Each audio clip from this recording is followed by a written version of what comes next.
കോഴിക്കോട് വടകരയിൽ നിന്ന് പുറത്തുവരുന്നത് മാഹി കനാലിൽ വീണ് കാണാതായ യുവാവിന്റെ മൃതദേഹം കണ്ടെത്തിയെന്നുള്ള വാർത്തയാണ്.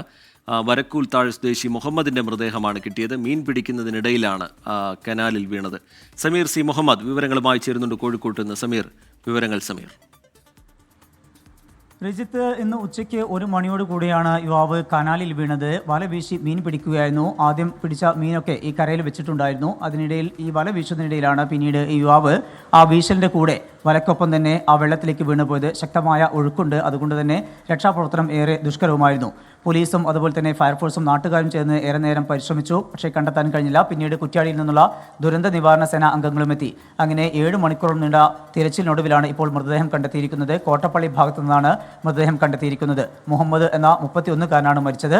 ഇദ്ദേഹത്തിൻ്റെ മൃതദേഹം ഇപ്പോൾ വടകര ജില്ലാ ആശുപത്രിയിലേക്ക് മാറ്റിയിരിക്കുകയാണ്. നാളെയായിരിക്കും പോസ്റ്റ്മോർട്ടം നടപടികൾ. തുടർന്ന് ബന്ധുക്കൾക്ക് മൃതദേഹം വിട്ടു നൽകും എന്നാണ് വടകര പോലീസ് അറിയിക്കുന്നത്. ശ്രീജിത്ത്.